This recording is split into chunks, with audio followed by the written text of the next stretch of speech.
आज हम देखेंगे वर्कशीट नंबर 30 गणित कक्षा 9वीं की त्रिभुजों के कुछ गुण। Very good morning class. हम लोगों ने पिछली क्लास में पढ़ा था कि त्रिभुजों की सर्वांग समता के लिए कौन कौन सी कसौटियां यूज करते हैं। तो हमने 4 कसौटी पढ़ी थी। कौन कौन सी? SSS, SAS, ASA और लास्ट थी RHS। तो अब हम इन्हीं कसौटियों से रिलेटेड एक प्रमेय पढ़ने वाले हैं। ओके, तो सबसे पहले मैं आपको ये बताऊंगी कि जो समद्विबाहु त्रिभुज होते हैं, समद्विबाहु क्या मतलब होता है इसका? कि जिसकी दो भुजाएं आपस में बराबर होती हैं। ओके, तो जो समद्विबाहु त्रिभुज होते हैं उनके जो सम्मुख कोण होते हैं वो भी आपस में बराबर होते हैं। ओके, जो उनके नीचे जो बराबर भुजा है, जो उसके नीचे वाले जो कोण बने होते हैं वो भी आपस में बराबर होते हैं। तो ये है आपका एक प्रमेय जिसको मैं आपको डिटेल में पूरा खोल खोल के एक्सप्लेन करने वाली हूँ। मतलब इसका पूरा हम प्रूफ देंगे।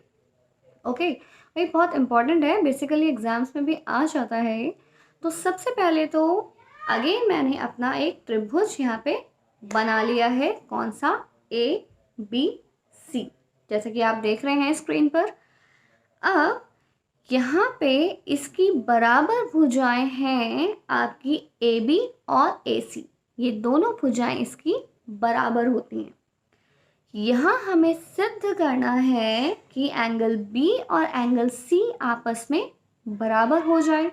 ओके, तो सबसे पहले हम कंस्ट्रक्शन करेंगे, जिसको हम हिंदी में कहते हैं, हम एक रचना करेंगे। इसको सिद्ध करने से पहले रचना में क्या करेंगे, हम A से एक लाइन लेंगे और जस्ट नीचे BC पर इसको ज्वाइन कर देंगे और जो BC आपको दिख रहा है ये दो बराबर बराबर हिस्सों में टूट जाए। ठीक है, तो A से जो आपकी ये लाइन आई है ये BC के मध्य में काटेगी, जिसका नाम होगा D। ओके, सो यहाँ पे आप देख रहे हैं अब आपके दो ट्रायंगल्स, दो त्रिभुज यहाँ पे आ चुके हैं। एक ट्रायंगल BAD और एक ट्रायंगल CAD। तो इन्हीं त्रिभुज में, इन्हीं दो त्रिभुज में हमको सर्वांग समता लगानी है। चलिए देखते हैं। सबसे पहले मैंने आपको क्वेश्चन में पहले ही बता दिया था कि इस त्रिभुज की AB और AC आपस में बराबर हैं भुजाएं। AB और AC आपस में बराबर हो गई हैं।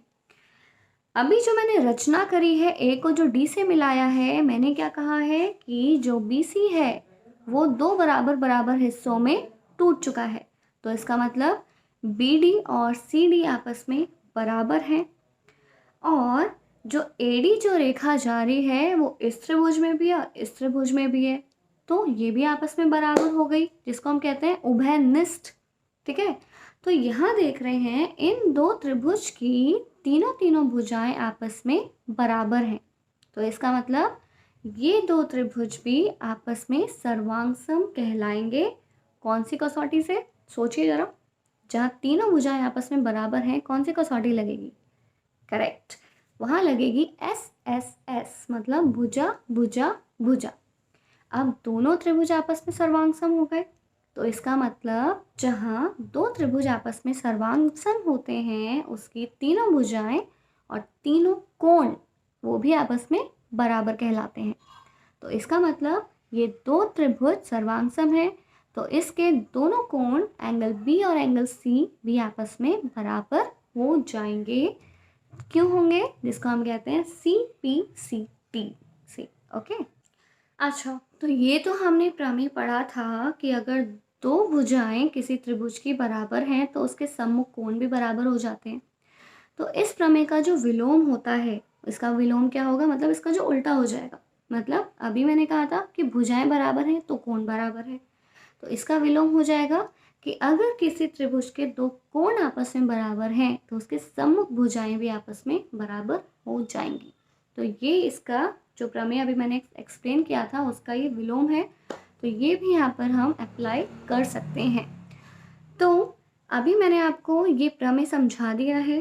अब आगे चलते हैं, मैं आपको कुछ क्वेश्चन यहाँ पे एक क्वेश्चन है आपका इस वर्कशीट में, आज की वर्कशीट में, वो सॉल्व करके बताऊंगी, तो आप उसको बहुत ध्यान से देखिएगा।